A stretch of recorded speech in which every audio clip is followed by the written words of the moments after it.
আজকে দেখুন যে আমি কচু গাছটির সামনে রয়েছি। এটাকে দুধ কচু বা আনাজি কচু বলা হয় থাকে। এ কচুর উপকারী ভূমিকা অনেক। তা আজকে এ কচুর পাতা ডাঁটা এমনকি মুখি সবই খাওয়া যায় এবং সবই উপকারী। তা আমরা যদি একটা কচুর ডাঁটা দেখি, দেখুন এই কচুর ডাঁটাটি কাটলে যে সাদা যে কষ বের হচ্ছে, এই সাদা কষটা আস্তে আস্তে লালচে আকার ধারণ করবে। This is iron.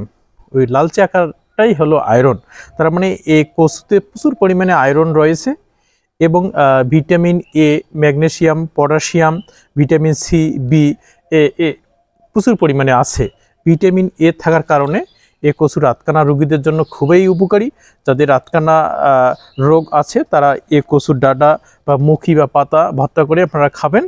এবং ডায়াবেটিস রোগীদের জন্য এ কচু খুবই উপকারী। বিশেষ করে এ কষ, দেখুন যে সাদা যে কষ আছে, এ কষ যাদের মুখে ব্রণ আছে, লেবুর সাথে মিশিয়ে এ কষ লাগিয়ে রাখলে ব্রণ দূরীভূত হয়ে যায়। এবং এ কচু খেলে আপনাদের যদি আমরা কাঁচাই খাওয়া যাবে, কিন্তু এটা আমি কাঁচাই খেতে পারবো।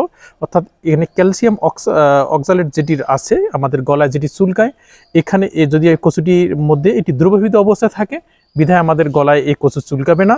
তাই আপনারা এ কচু খাবেন এবং কচু হার্টের এবং স্বাস্থ্যের জন্য খুবই উপকারী।